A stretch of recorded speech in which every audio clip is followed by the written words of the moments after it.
you won't change the world in a year. It's just not going to happen. You know, this is bigger than a battleship, and we're turning it left. You know, it's like turn left, turn left, turn left, turn left, and like eventually, you know. I think one of the things that folks who have served in the military have a huge advantage over people who have never is they understand what it means to care for the person to the left and the person to the right. They understand that running into battle is not God and country. It's person to the left and person to the right.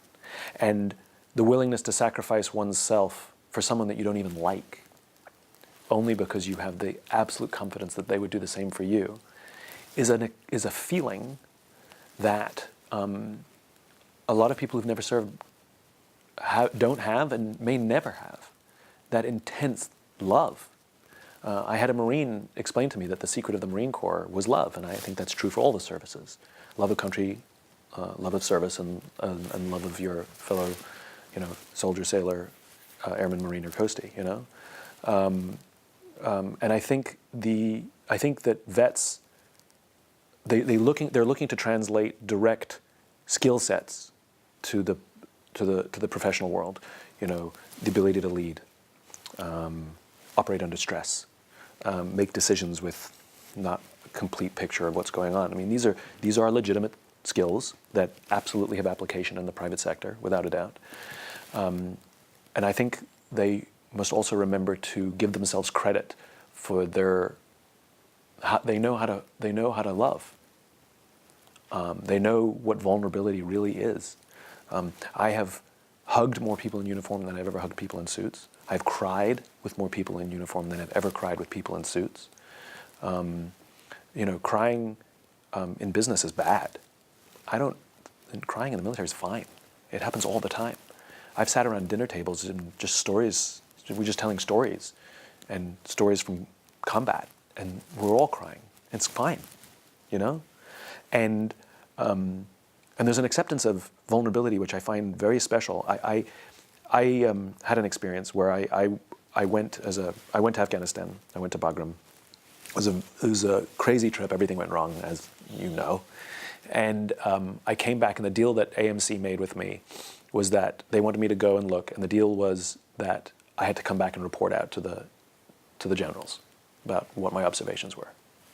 And I'll spare you the long story, but the short of it is we couldn't get a flight home, and the flight we ended up getting home from Bagram, it was me and 2 escorts, was a non-scheduled redirected flight that we ended up bringing home a flag-draped casket.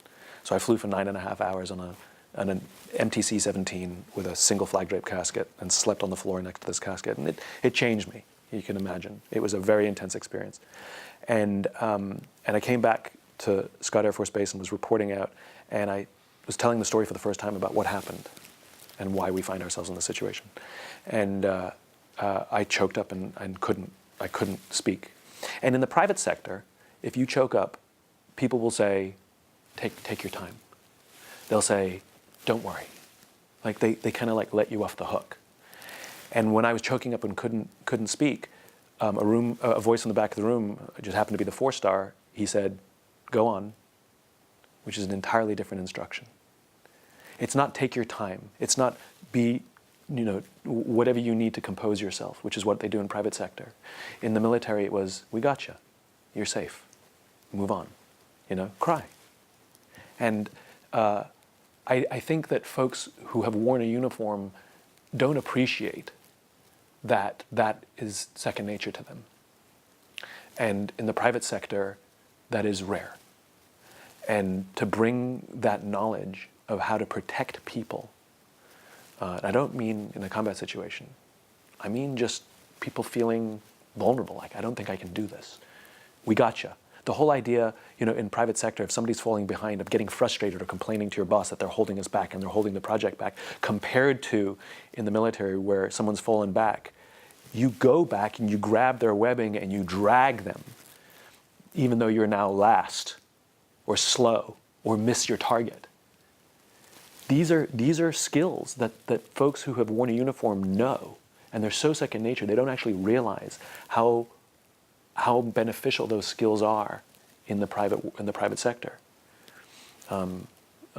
Because they're so second nature, they don't realize that they're skills. So I want folks in uniform to recognize the human skills that they bring, not just the technical skills that they bring, or the leadership skills that they bring, or the experience skills that they bring. But there's a long list of really intense human skills that make them stand out, especially amongst young people, especially amongst fellow millennials.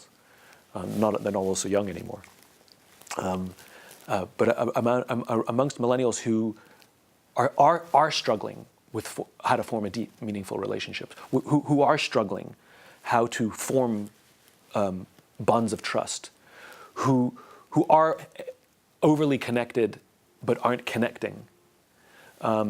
These are all true, and I think where vets can stand out is they know how to form relationships, and they know what it means to feel safe and to offer safety.